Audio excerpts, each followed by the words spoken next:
ప్రభుత్వం వచ్చి 5 నెలలు కూడా కాలేదు. 6లో 5 గ్యారెంటీలను అమలు చేసినాం.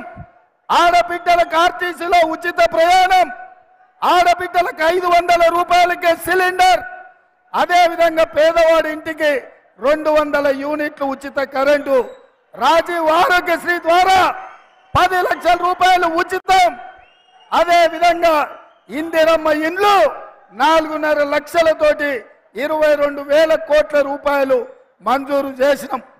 ఇన్ని చేసినా ఇవాళ బీఆర్ఎస్ వాళ్ళు అంటున్నారు, కేటీఆర్ అంటున్నాడు మీరు 6 గ్యారెంటీలు అమలు చేయలేదని.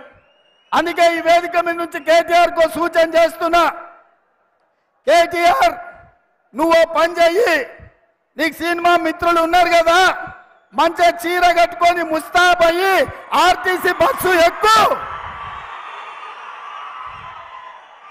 కేటీఆర్ మా ఉచిత పథకాలు అమలు అవుతున్నాయో లేదో, అన్నం ఉడికిందా లేదా అని ఒక్క మెతుకు బట్టి చూస్తాం.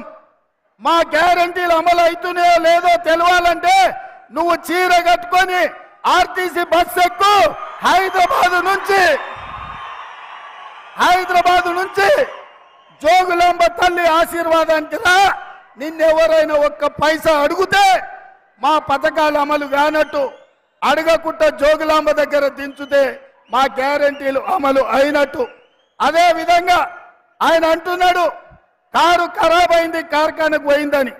నేను అంటున్నా కారు ఖరాబ్ అవ్వడు కాదు, అన్నం చెడ్డది, కార్ఖానా నుంచి ఇంకా రాదు, తూకానికి అమ్మాల్సిందే. జుమ్మరాత్ బజార్లో మీ కారు తెగ నమ్మాల్సిందే.